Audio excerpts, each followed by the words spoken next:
মনোবীক্ষণ polyclinic, চিকিৎসার জগতে এক দশক। এখন এখানে সব বিষয়ে ডাক্তারবাবু একসাথে তলায়। ফোন করুন 7477799515 এই নম্বরে।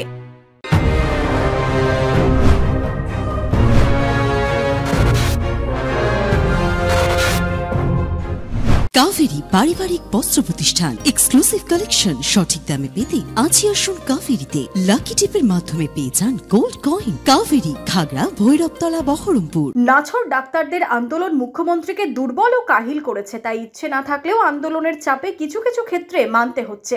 জীবনে প্রথম মুখ্যমন্ত্রী মাথা নিচু করে মানুষের দাবি শুনে পালন করতে বাধ্য হলেন।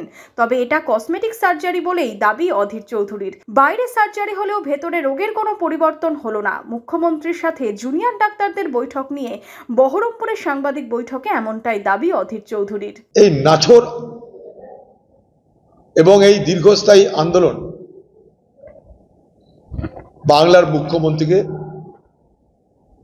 কাহিল করে দিয়েছে, দুর্বল করে দিয়েছে, আন্নাত করে দিয়েছে। তাই তার ইচ্ছা না থাকলেও আন্দোলনের চাপে তাকে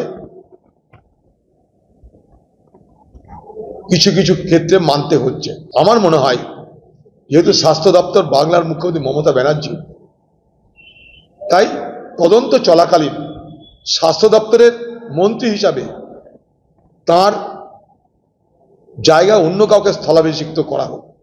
মুখ্যমন্ত্রী মমতা ব্যানার্জি যিনি মুখ্যমন্ত্রী, তিনি মুখ্যমন্ত্রী থাকুন, কিন্তু স্বাস্থ্যমন্ত্রী হিসাবে, পুলিশ মন্ত্রী হিসাবে অন্য কাউকে দায়িত্ব দিয়ে এই যে তদন্ত প্রক্রিয়া শেষ না হওয়া পর্যন্ত তিনি দায়িত্ব থেকে অব্যাহতি নিন।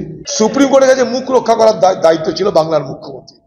সুপ্রিম কোর্টের কাছে মুখ রক্ষা করতে গেলে তাকে এই মিটিং করতেই হতো। নাহলে তিনি কদিন আগে ধমকা শুনে বললেন যে আমি আর আলোচনা করবো না, যে আলোচনা অফিসাররা করবে। আজকে তাকে তার পদ বদল করতে হলো।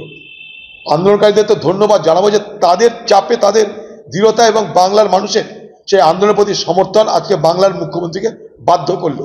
জীবনে প্রথম বাংলার মুখ্যমন্ত্রী মমতা ব্যানার্জি কোথাও মাথা নিচু করে মানুষের দাবি শুনলেন এবং সেই দাবি পালন করতে বাধ্য হলেন। কিন্তু এটা আবার বলছি, এটা কিন্তু শেষ কথা নয়। এটা উপর কিছু হলো, এটা কসমেটিক সার্জারি হলো, চেহারার কিছু পরিবর্তন হলো, ভিতরে রোগের কিন্তু কোনো পরিবর্তন হলো না।